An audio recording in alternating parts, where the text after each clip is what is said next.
Good morning, ladies and gentlemen. This is the Sports Desk for your Monday. This is Liam and Michael here. We've got a big week. Well, we had a big weekend. Huge weekend. Footy is full on back now. Full on back. Men, women's, kids, dogs, cats. Everyone's playing. Everyone's playing footy. Even Sri Lanka are playing. Yes. It's unbelievable. Everyone should be getting right back into the sport because there's so much going on at the moment. We're going to recap the AFL Women's League this round, and we actually had a bit of history as well. The first ever Women's League draw. And there's going to be a interesting fact from this draw to the first ever draw that happened in 1897. Wow! Talk about digging up the historical stuff. I love my historical stuff. I am full historian here. You're living in the past, Liam. I'm a Free supporter. There's no past to live up. That's very right.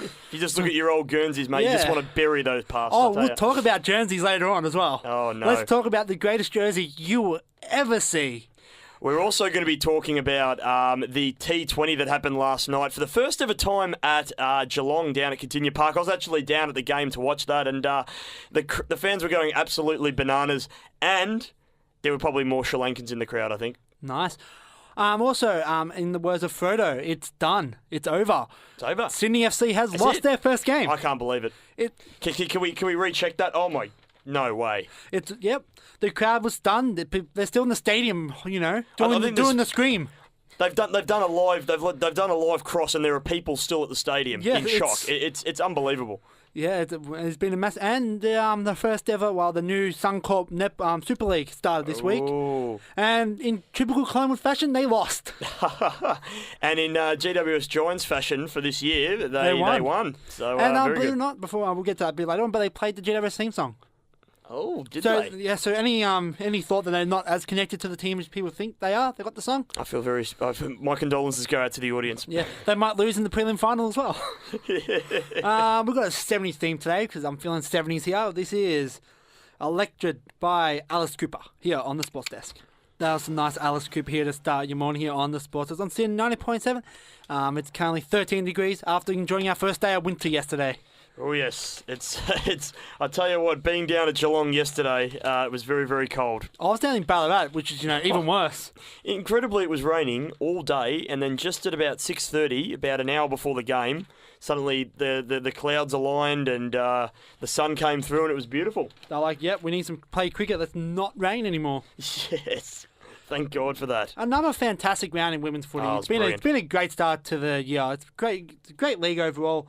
We'll go with the first game with the first ever draw between the GWS Giants and the Fremantle Dockers. It was Freo's kicking the Cosm in the end, and the final score was 7 goals 1 to 6 goals 7. Freo's just could not kick a goal. And this is Freo's second ever draw, men's and women's. Funnily enough, their first draw was against Sydney in Sydney. I do remember that game. Michael Johnson couldn't make the distance. Oh, Freo had no one on the line. They had no one on the line either, which was just absolutely ridiculous. And this is GWS's first ever draw, so kind of good on them, I guess. Well done. Yes. Yeah, fun fact of the day, and I wish I had a sound effects there. That'd be awesome. 7-1-43 to 6-7-43, so it wasn't exactly the same kind of score. And as you can see there, the picture quite blatantly is Fremantle couldn't kick too accurately. We'll go down here to the first ever draw in the VFL history. Oh, here we go. Round 7, 1897. We're going back in time. Fitzroy drew with South Melbourne, 5-13-43 to 5-13-43. So both of the first draws in men and women were 43-43. Wow, how is that? And if you're a kid at home who has no idea who Fitzroy and South Melbourne are, Fitzroy's Brisbane and South Melbourne Sydney. Just to get that out there, guys. I'm very glad you pointed that out. I mean, the detailing is at the back of the jumper, but not a lot of people notice that. So for all those kids out there, get a little glass out, have a little look at the TV next time it's on. Closely listen to the Brisbane song. I know the men's don't sing it too often, but they do say like Fitzroy and Bears of old. So we go down to the next game, which was a very entertaining game between Collingwood and Brisbane. Brisbane remain undefeated, defeating Collingwood by 4 points. Very gutsy by Brisbane here. And the rumour was during the week, and actually leading up towards the game, that Brisbane actually had a little bit of flu going through the side. And if any of you know how bad the flu is, it's pretty hard to play any kind of contact sport with the flu. I think, thank God, there were women. If they were men, they wouldn't be able to get up. No. The men would have taken a sickie, they would have demanded high pay for it as well. Nothing's worse than the man flu, you know. Yeah, man flu. We can't get out of bed. Man flu is worse than any kind of flu. Oh, it is. It is. It makes the Black Plague seem quite envious. Yeah. It's ridiculous. But no, this was a very entertaining game. And we're going to get to the votes later, but one of my favourite plays was a very, very good player. And I've went blank for the moment. But she kicked an incredible goal. What happened was it was pretty congested. Kate McCarthy pretty much ran through this pack and just sprinted straight down the absolute guts of the ground. And I think she took about 8 or 9 bounces, just to make sure she kicked the goal and put it through the eye diddle. And, plays like that, considering, not all the players at 100% correct is an outstanding effort. And the fun fact about her, she has a pacemaker. She has a pacemaker? Yeah. Wow. Yeah. It would have been going through the roof. Oh, it would have, yeah. She was on fire. She sprinted faster than anyone I've seen this round.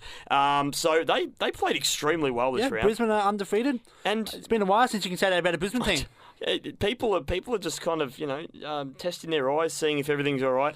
Of course, they came back to normality when the men's played when the men's lost. But everything's good now. But you know what? If they can enjoy the next bits in the AFLW, they can really have something to cheer about, I think. We'll go down to the last game, and surprisingly enough, the Doggies lost again. Oh. The Premiership Fancies. I know. What's going on? Gone down to Melbourne, 43-29.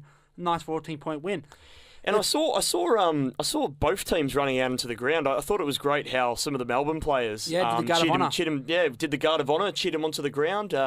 Big Nathan Jones, the skipper, was there, and it was great to see. Obviously that was the curtain raiser before the, or should I say, not really the curtain raiser, but I actually think there probably was more interest on the first game. But even still, it was really great to see that. Yes, and then we go to the final game, the both undefeated teams. Maybe a grand final preview, maybe not. Potentially. The Adelaide Crows taking on the Carlton Blues. Adelaide won by 3 points with a nice outside 50 kick by Aaron Phillips. If you want to kick a sausage roll, you won't see a better sausage roll than that. One of my friends was saying the other day, if it was from 60, it might have bounced 8 or 9 times. No, it didn't. It bounced, I think, twice? Once. Yeah, maybe twice at most. It was incredible. It was a really great kick. I think she thought she was in basketball trying to hit a 3. I think so. She gets a little bit hungry, the old Erin. But no, it was worth it because she. Unfortunately, her name's not Fishlock because she did break the deadlock. She put her team in front, and I tell you what, very low scoring game, Liam. It was 2-5 to 2-2, and no goals scored. Well, no goals scored from Adelaide until the second half. It was a bad conditions over there, but on bright side for Adelaide, they have next week. They got the Dockers. Ooh. Then they play against Brisbane and Brisbane and Melbourne. Sorry, Brisbane and Melbourne. Then they play Collingwood. So if they can at least win 3 out of those games, they're in the grand final. They are. As much as Brisbane's also undefeated, they have only defeated Melbourne in bad conditions, then Freo and Collingwood. Same with Carlton. They haven't really defeated top teams yet, so we don't really know where they're at. Can't get the best read on them. However, Brisbane. They haven't been expected to win any just because, the brand of Brisbane aren't expected to win. Oh, it's more the fact that they got players from Brisbane. Where, like, Adelaide... a bit unknown. Yeah. I think, Taylor Harris, who did nothing this week, but she did good last week. Actually, before we get to our votes, there was a player who got... We spoke about it all week, last week, and the week before. Yes. I don't know if she's injured or what's wrong with her, but Mo Hope. You're as cold as ice. To keep it in the 70s theme there, Liam. Yep. She has been a lack of Mo Hope, and 2 touches, 2 kicks, 1 point. I mean, yes, she got on the scoreboard this week. Congratulations. But yeah, she's been. I don't know whether it's been the expectation. I know expectations are a pretty hard thing to live up to. Played extremely well when the Doggies in Melbourne used to play those curtain raisers. Nice 6 goals in that game. And one of the major lead goal kickers for most of the women's league leading up to this season. I feel like she's going to get back into form somehow, but right now it's she seems to. It's really looking hopeless, isn't it? Yeah, she might actually request a trade. I feel like it might actually do her good if she goes somewhere else at the end of the season. Gets out of Collingwood. Yeah. We'll go to the leading goal kicks now, and as since round one, Mrs. Vesio, with a nice goal on the weekend, puts up to 7 goals. And then in second You only place, kicked 1 goal, Darcy. Yeah. Yep, but still. You got Elisa Misfit from Melbourne on 4, Phoebe McWilliams from GWS on 4 as well. So, and then Erin Phillips also on 4. Wow. So let's go to the big one. This is the SYN AFLW Player of the Year award. You go first, Michael. I will go first. I think everyone's pretty sold on this option. Daisy Pearce. I gave her a couple of votes last week. Thought she was very, very influential, particularly watching the game live. You see a lot more behind the play of what she actually does in her leadership, and she is a very switched-on player. It's got very, very good awareness, and she just looks so good live. But this week, it was just clear what she could do, and 26 disposals.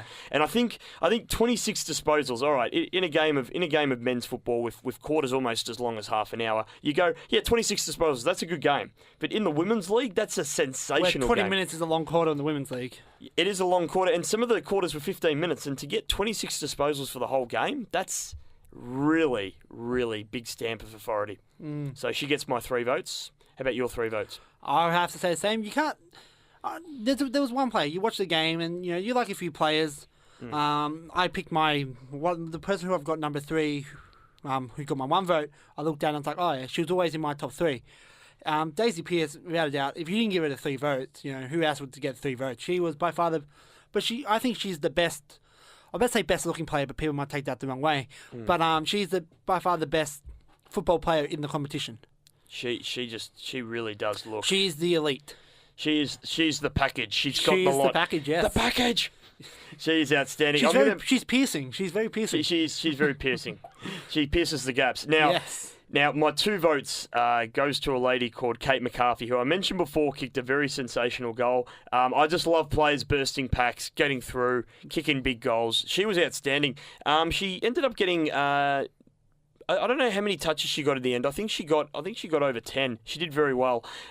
Kicked a couple of goals, but just looked really, really good. Looked really composed for Brisbane, and pretty much she dictated a lot of the play through the midfield and really set up that forward line to get some of the goals. And so her through the centre of the ground just looked terrific. So I got to give her 2 votes because I think she influenced that game. My 2 votes is Ali Blackburn from the Doggies, the Fifey Dangerfield of the Women's League at the moment. They both just shook hands to start the game and went their separate ways, and they did really, really well, both of them. Blackburn just couldn't kick goals. She kicked 2 points, but played also probably by far the second best player. Who's your number 1? Number 1, and she could have easily gotten 2 votes in my mind, but I did just love watching Kate McCarthy on the weekend, so I'm going to give 1 vote to Erin Phillips. Of course, we were talking before about her 60-metre bomb. It was very, very impressive, and she does stand out on the field. She's got very, very bleached blonde hair, and you can spot her from a mile away. She does extremely well, and 19 disposals to go along with her amazing 60-metre bomb. So 5 marks and 3 tackles, and might I add, the tackles were quite large. So she does very well. So Erin Phillips, 1 vote for me. My 3 votes it's being biased, but last week I looked at this player as well and thought if we were doing a top 4, she would have got a 1 vote. She was unlucky to miss out last week, and believe it or not, she's a Fremantle captain. Ooh. If you watch the game, you would hear that 1,000 times. Every time she touched the ball, Cara Donnellan, the Fremantle captain. The skipper, the captain. The Fremantle captain, believe it or not, Cara Donnellan gets a vote. I think she was influential in the game in the draw. And for her in front until she got off, she had a blood nose and she had to go off the field, and that's when Giants pretty much took control of the game. She's by far the best player in the Fremantle team. And my only issue with the AFLW is the elite and the players, there's a much more bigger gap than there is in the men's. So players like Pearce and Donnellan, I don't know, there's a pretty big gap between Zach Dawson and Nat Fyfe, but we won't go into detail on that one. As good as Fyfe is, he's no Dawson. He's no Dawson. That's right. No Dawson. He's going to live up to that hype. Talking about Fyfe, we're going to go to some. We're going to talk about the men's now. It's time for the men's to stand up. We're going to go first. Touch from ZZ Tops.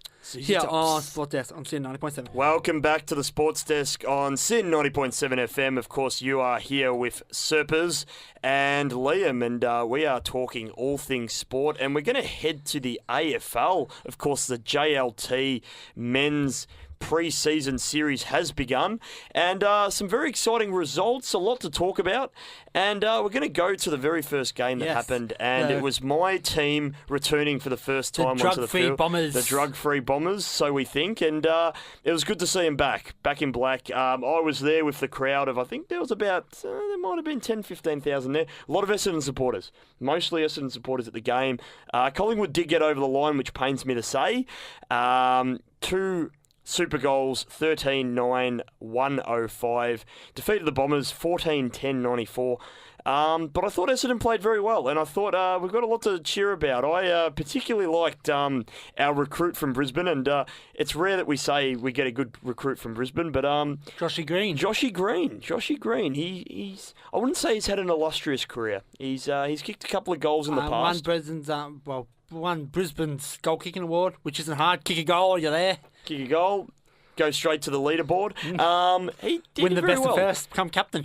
Pretty much, and he kicked 2 sausage rolls, very, very influential, and stands out for the Redhead. He joins the forward line now with James Stewart from GWS. He's also a Redhead, and he did pretty well, stood up, and so we might start to adopt a couple more Reddies, and they're doing very well. Trey Bossing played his first game back, nice 19 disposals, kicked a point. Only played for about 2.5 quarters. The crowd was hoping for that goal. Oh. But there were some people saying he's going to win the Brownlow this year. Let's the breaks, guys. I don't know. He's looking pretty good. I'm putting my money on him. Now, and then we're going to go down to watch the Hawks, who's usually the role model for bad jumpers, playing against the worst jumper I've ever seen in Geelong. Look, you know what I think happened? I think they headed down to this University Oval and they went, "Oh, damn. I think we forgot to bring our Guernseys, guys. Let's just wear the warm-ups." Oh, sorry. We'll go back to jerseys. We'll go back to the women's. And Freo and GWS both made mostly white. Decided to wear both white shorts. Yeah. And Freo's like, "Oh, GWS are white. How about we wear our away jumper?" That makes sense.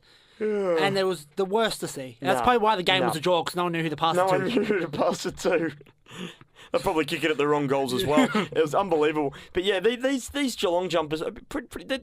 When I say jumpers, I quite literally mean t-shirt. They were sleeves. Yeah, they had sleeves. They were t-shirts.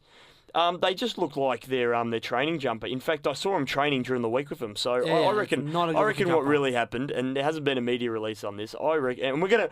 Me and Liam are going to do some investigating. We're going to do some journalistic stuff, and we're going to try and find out what happened to the Guernseys, because I don't think it's theirs. Well, actually, apparently they got to wear it as well during the home and away season. I thought no. Yep. No, if it has sleeves, no. I'm actually going to roast a Geelong fan, right? Yeah. I am. This is just by the way, for ladies and gentlemen listening out there, this is a Geelong roast today. No, disappointing. It is. We'll give a praise. I'm going to give a praise to a Geelong player as well later on. But they announced on Facebook they're going to wear their terrible jumper. And I got a mate who goes for Geelong. And believe it or not, he's not as arrogant as most Geelong supporters. I know. Wow, a Geelong supporter not arrogant? What world do we live in? Wow. It's a surprise. It's a surprise to all of us. But, so I commented on his thing. I go, fact. I tagged him in the photo. I go, fact. No team has ever wore a t-shirt style jumper and won the premiership in that year. That's a fact. That's an absolute fact. He laughed. And then this guy, I'm not going to name him, he goes, Liam O'Grady. Stick to delivering pizza, mate. A job I quit years ago, so I don't know why he thinks I still do that. We'll be taking 5 at the end of the season. Ross Lyon, fever settling in. He's like fruity cancer. That's a bit mean. Yeah. Wow. But Lyon's done okay. Then my mate stuck up for me, nice guy. He goes, Fife realised what a mistake Danger made. Here we back off. A Geelong offer. And I think after wearing that t-shirt, Danger was like, I should have stayed in Adelaide. I think it's went straight to his head. And honestly, for the big G at the front, I thought they were advertising Gatorade. Yeah. It's ridiculous. I just think, you got a bit of footy banter with your friend. You don't want someone who has no idea what you're on about jumping in, being big defensive. Unbelievable. Nah, absolutely shocking. Slap for Geelong. And also a slap for Geelong's weather as well last night. Bloody freezing. It was difficult. But it was good to see Ruffy back. Good to see Ruffy back. And for all those Supercoach fans out there, get him in your side, because he is just going to continue to get better and better as the season goes on. I think he's only priced at about $350 in Supercoach terms. So get him in, guys. Get him in. He's very cheap. Fits straight into your forward line. And look, he'll go up in price. You know what Ruffy's like. But good game. Yes, Hawthorn at half-time, they led by about 40 points, and they must have rested a couple of players because Geelong came back stirring. 2 players I'm being critical of. I'm being very critical of these 2 players. I'll start off with one. It was good to see, as much as I'm not a fan of Jake O'Meara, I don't know if he left Gold Coast for his leg problems, like he says, or he's at 20 years old going premiership hunting. I just think he's hungry. Any player who goes from a bad club to a good club, you think they're a bit of a sellout. You do. But it's good to see him back. He got us through unscathed. And someone I've been critical of as well, Patrick Dangerfield. Mm-hmm. He injured himself in the practice match, interclub match on the weekend. He had no reason to play. Showed up anyways. No. You know, that's commitment. And what about this? For a bit of Cade Stewart after the goal. Oh, brilliant. Outside 50, after the siren, to win the game. They found a player here. He looked at Isaac Smith and like, mate, that's how you do it. That's how you do it. That's how you do it. Learn it from me. Yeah. Kicking against Geelong. I can after do the it. siren. But Cade Stewart, shout out to him. 14 disposals, 2 goals, 1 after the siren. He's gonna be a player for Hawthorn for a couple of years to come, I think. We'll go down to the next game. The GWS Giants demolished West Coast. Both pretty much B teams, but it's kind of scary how good Giants B team played. Most of these players probably won't get many game time. No, but I got to say, Tiziani, very first goal, first kick, first goal. Mate, you with a name like that, you're going to be a pretty superstar. Tiziani, great Italian name. Very good. Love how there's a Z in the name. He doesn't play for Carlton. I'm very surprised about this. Well, he's GWS. Carlton will pick him up anyways. No, they'll pick him up and with Reece Palmer's pick again. Yeah. Very good player. Shout out to also the GWS players who got picked very early in the draft. They did extremely well. Will Setterfield had a very good match. Tim Taranto. And Tim Number Taranto. 2 draft pick, though. Who is he? He was the best out of the top 3 draft picks on the weekend. Unbelievable. Because I honestly thought Andy McGrath didn't do too much on them. No. But McCluggage did what he needed to do, but we'll get to McCluggage later. We will. Francis Watson as well for the West Coast Eagles. Looks like a very good defender already made. 15 marks, 7 contested. So look out for him. We're also going to go down to Western Bulldogs Melbourne. Now, this one was played at Whitten Oval as well. And before we get into it, guys, if you're standing up, just sit down. If you're in the car, turn it. Just you're gonna have a heart attack. Okay. We're ready. You ready for this? Okay. Travis Cloak. Kicked the goal. Yeah, but from 25 metres out, directly in front. Directly in front. Are you sure? Straight through the middle. Straight in front. Straight in front. Did you pull out a measuring tape and make sure it was directly in front? They have. They're still there. They're just. I'm sorry. I'm sorry if you were driving, you've crashed your car, you're in shock, you've opened up the blender, everything's went everywhere. We apologise. Okay, I know it's a shock. It was a shock to me. I can show you shocked. this if I get down fast enough. It was 25 metres out, directly in front. Oh, so I was on a bit of an angle, but just look at that. Look at that. Yep. I'm looking at it right now, and you see very, very, very straight. I cannot believe that. In the words of Andy Hutchison, I see it, but I don't believe it. I see it, but I don't believe it. Now he also kicked a goal from outside 50, super goal. See, that's understandable. That's a Clokey thing. Which is a Clokey thing. He didn't do too bad in his debut for Bulldogs. Wore the glove on the weekend? Of course. Make sure it's a legal glove. That wasn't. It has to be a legal glove. Yeah. But also another player at the other end of the ground who did extremely well. By the way, Melbourne did get up. Yes. For all of those who are wondering, didn't kick any super goals, but kicked 14 goals 8. So very accurate. Are you talking about the Hulkster? I'm actually talking about the Wiedemann, Sam Wiedemann. No, not the Hulkster. Very high pick for Melbourne a couple of years ago. Kicked 4 goals. Did very, very well. 2 goals 1. 2 goals 1 for Hoax. No. Wiedemann kicked 2 goals 1. The Hulkster kicked 4. The Hogster kicked 4. Yeah. Must have got my facts wrong. No, yeah. But I've got to say the Hogster is looking a lot slimmer now. He's looking like he can run a marathon. Oh, he's looking good. Kicking good. Playing good. Playing good. Not playing for Freo either. So sorry about that. Yeah, that was bad. He signed with a year left on his contract as well. There was too much hype around him. A lot of speculation. Sydney versus North Melbourne. Yes. This was another good game. And according to the Herald Sun, North Melbourne are premiership favourites. They're back in town. Yes. One man is going to shake up the entire North Melbourne squad. You knock down your former captain, you can do anything. You know. I think that's one way to stamp your authority. That's one way to get a game. You got to sledge tackle your ex skipper. That's the only way to do it. Yeah, that's in the footy handbook. So I'm waiting for Jake Carlisle to spear tackle Nick Rewalt at training. I'm waiting for it. because he's not going to get a game any other way. But this man, he's called Braden Pruce. I think it's Braden Pruce. He's a big ruckman, and of course, Todd Goldstein can't do it all. He's a bit out. He's out injured at the moment anyway. Yeah, he's a little bit injured as well. So this is the man. This is going to be the man. The man, the myth, the legend. Get him in. And we go, I'm not my one by 2 points, but meh. Yeah. Let's go down to another meh game. Gold Coast Suns versus the Brisbane Lions. And the Suns got over again. Got over 81-57. A bit more experienced Sun team that won the game. Looked pretty good. But it was good to see. Pierce Hanley was in. Yes. Played very, very well. I thought he played well. First game for the Suns. 17 disposals, if you don't mind. Diddly dee. Hugh McCluggage. First game for the Brizzy Lions. Looked pretty good. I want to talk about McCluggage because I want to talk about something that annoys me in footy. But yes, Hugh McCluggage, the apparently should have been number one draft pick, played good. So did Aaron Hall. So did Barlow, Hanley, Colin Jasney. We better mention that Sam Day had a popped his brutal injury. It did not look good. No. It didn't look like he got nudged or anything when he was going for the ball. It looked like he just had a genuine trip. He actually hyperextended his leg and dislocated his hip when his foot fell into the turf as he was going for a mark. Now, which kind of did you see the Jack Frost tackle as well, where he sling tackled? That ground, that's not an AFL ground. That ground is probably as hard as concrete and heads straight into the ground. Did not look good. So, I think Frost will probably get a few weeks for that. Cold as ice. We've referenced that a few times today. But tell us about Hugh McCluggage. Well, not just Hugh McCluggage. My issue is these fake footy experts, the people who know stuff that the media don't.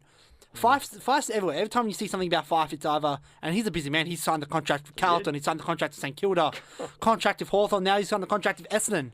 All these players people who know that Fife's signed these deals, behind Freya's back, of course, because, he can't actually sign a deal while he's playing. So, Freya's giving him capacity, apparently not knowing that he's signed these deals. McCluggage now has got this rumour thing.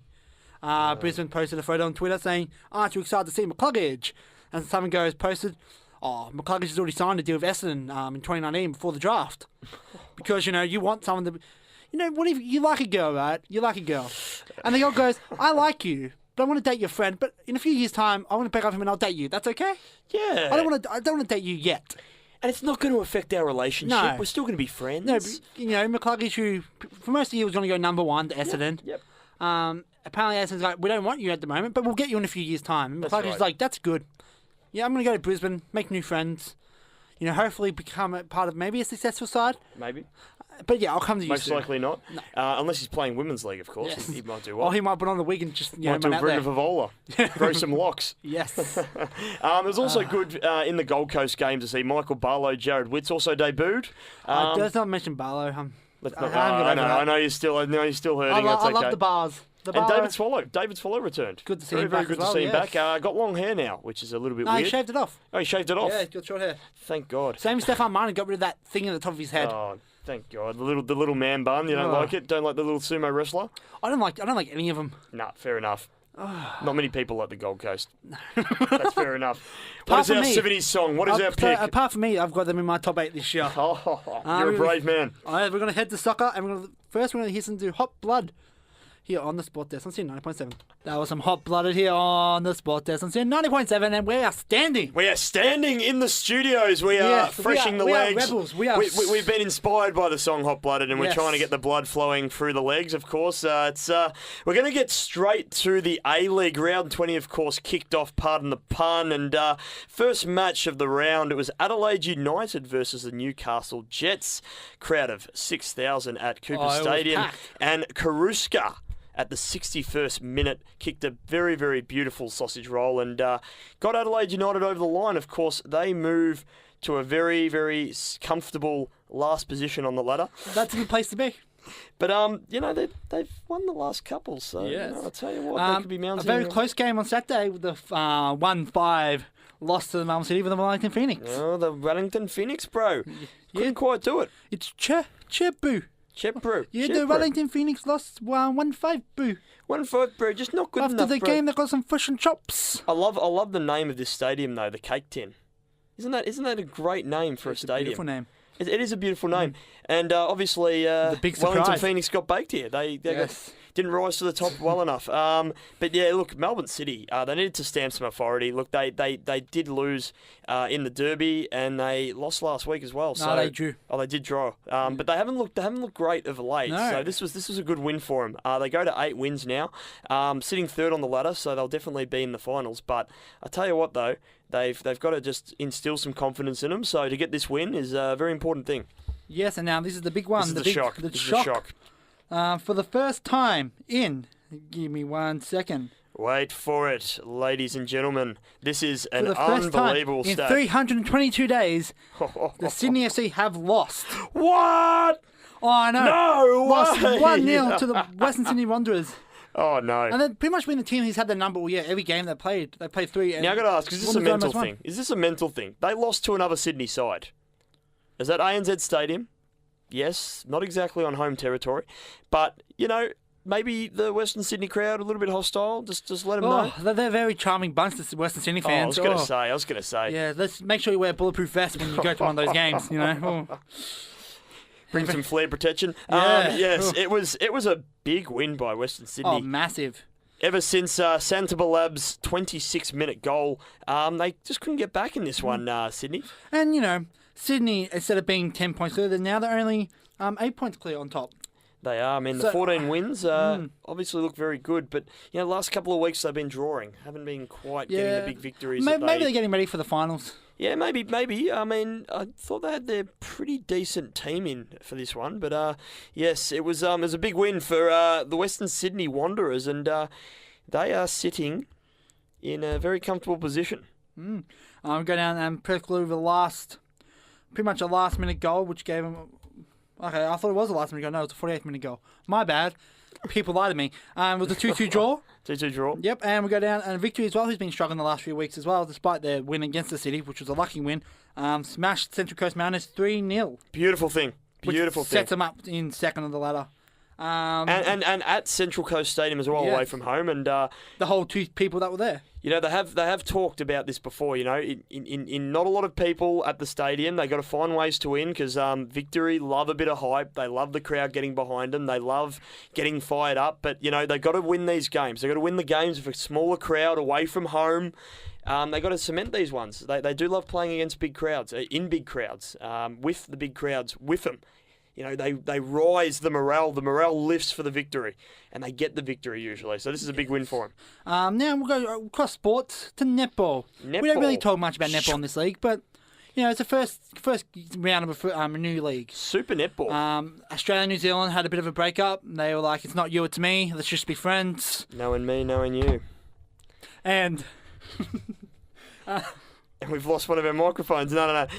This was a big first round. GWS have a franchise, and they have their own side in the Super Netball. Yes, and they won 58-53 in the New South Wales Derby against the New South Wales Swifts. And, it shouldn't surprise us because GWS is a franchise. In the last couple of years, they probably got a lot of help from the Netball League. They certainly have been. Now, you were saying before we went on air about the GWS Giant theme song has been played at the netball games. If any doubt that they weren't as affiliated with the AFL team being put to rest, they are as AFL as the AFL team. So they had a Russian waltz pre-game? Well, yes.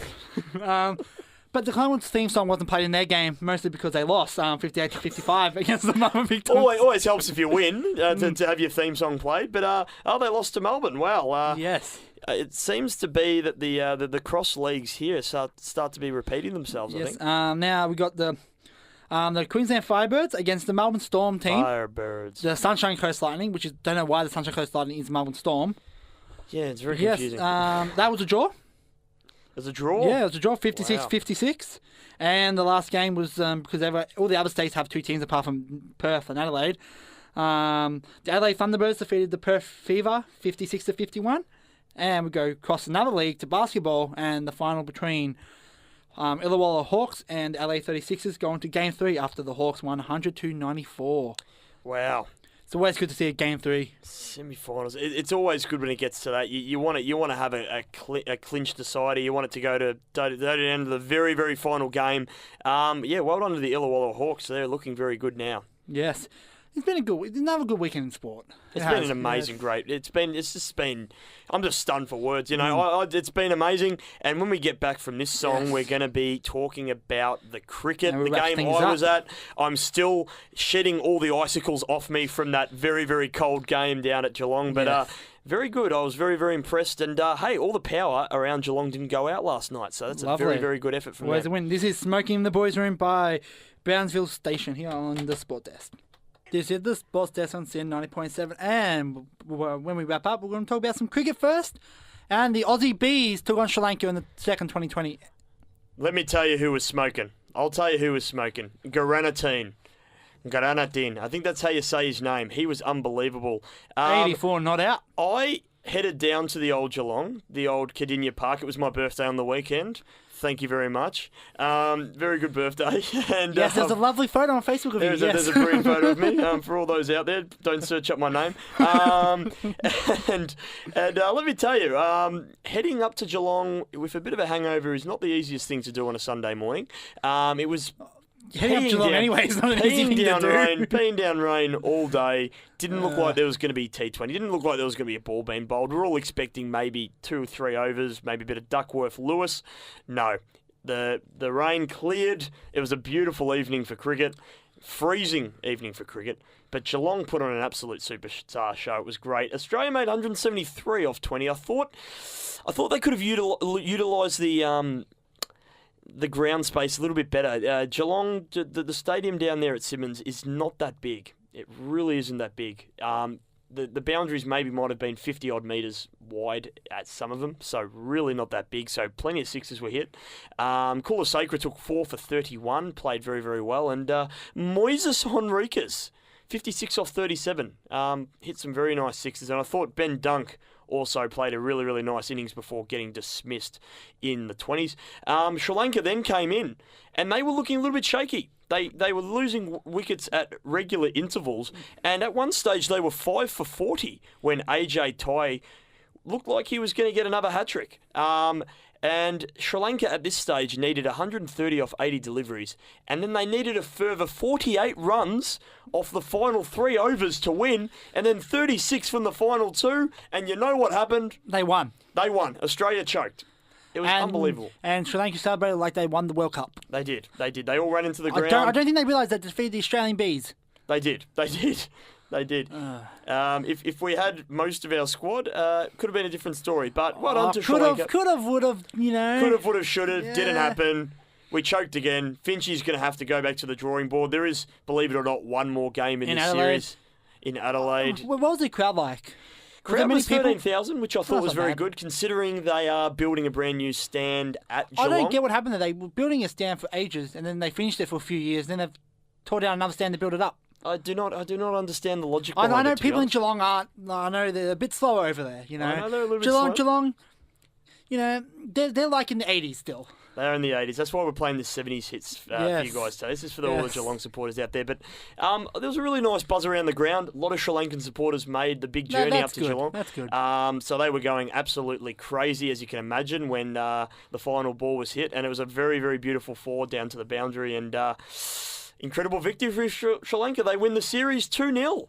With one more game to play. Well done for him. We're going to quickly just recap what's been happening over in India at the moment. None of the players have got sick to our knowledge. So they must not be drinking the water. They must not be drinking the water. They must be brushing their teeth with Sunkiss. Good on them. It's Fanta over there. It's Fanta. Yeah, it's Fanta. Now, I've got a mate, and he went to India. Sorry for cutting you off. I've got a mate. He went to India, and he goes, just took a photo, sent it to us, drinking the national drink. It's a bottle of Fanta. It's good when people can take the piss out of themselves. It's always good when they can do that. It is good. But you can't drink any of the local water there. It practically looks like Coca-Cola. Now, Matty Renshaw and Glenn Maxwell's selections are both going to be looked at very, very closely. They didn't have the best hit out on the weekend against India A. They both went for 2 pretty cheap innings in both the first and second innings. Frontline spinner Nathan Lyon, of course. Gaz, the GOAT, as they like to call him. He was carded for 57 runs in a miserable 6 overs. So, I'll tell you what, Dazzle Lehman has plenty to think about. Mitch Marsh is expected to edge Maxwell in that 6th position. And how does Marsh still play? How do the Marshes still play? I do not know. One of the selectors must have a soft spot for him. And then you've got Sean Marsh, who he scored a very nice ton in Colombo last year, even though we did lose that series 3-0. And he did make a ton in the first innings in this practice match, so very good for him. He might also edge out Renshaw. It's going to be very hard to see what the shape of this team is going to look like. And then there's a lot of speculation now over whether Usman Khawaja is actually going to hold his spot. He hasn't played in this game, so he could well get dropped. After getting out by a chair. Which, after getting out by a chair, as we mentioned on last week's show, a little bit embarrassing, to be honest with you.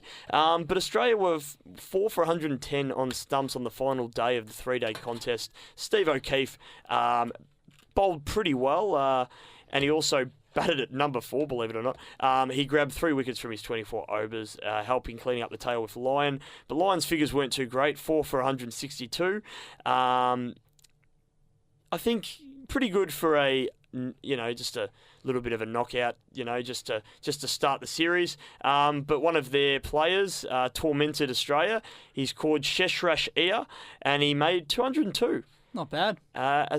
With number 8 batsman Gotham. They also batted pretty well. He made 74. So both assaulted Lyon, hit him around the ground. Don't have the crowd there to help Lyon out, so he might struggle a little bit. Before we wrap up, I just want to do a quick thing. Talk to you Freo fans quickly. I know Freo fans. I know you guys like to live in this delusional world. Like, I've been around you Freo fans for years. I've been in the Freo G squad. I know how delusional Freo fans can be. For many years. And they take jokes like they take premierships. They just don't take them. Oh no. Oh no. Fife. Yes, he's captain. Congratulations to Fifey. Well done, Fifey. But he hasn't signed. Let's just, I know a few of your bed sheets were probably sticky after you found out that news. But yours certainly was, Liam. Oh yeah, I loved it. But he's not signed. Let's just relax. He could do a Griffin and leave. He could. Until he signs a deal, he's out of contract. That's right. He can say what he wants. Say he might sign. Let's just calm down for your fans. Okay? Just relax. Just good. I'm glad you're letting people know this because it would be a significant signing. There's been rumours going around he could sign with more than one club. I know he'd be playing 5 clubs at once. So he'd probably play 3 or 4 times a weekend. Yeah. Good on him. But it's great that he got the captaincy. I couldn't really see who else would get selected, to be honest. But wow. I mean, Tendai Mazungu would have been my lock-in if he was still at the club. But good name, good hair. Good name, good hair. Mazungu. But yeah, we spoke about the lovely women's great round 3. The JLT, who really cares about that. Brilliant round of football. Sydney FC finally lost the game. Collingwood lost in the netball and the football and everything else because Collingwood. And the basketball. So we've had a good week of sport. Very good week of sport. Make sure you tune in again on Friday for another preview of another big week of sport here on the Sport Desk. And, of course, get cereal for yourself on Tuesday. That's absolutely right. Yes. Join us tomorrow. We've got plenty of big ideas from IKEA. And, we've got some very, very big stories. And, of course, tune in for our weekly pub quiz that we're going to be doing tomorrow. If you know the answers, put them up on Twitter at GetCereal. Yeah, this is Sport Desk on Sin 90.7.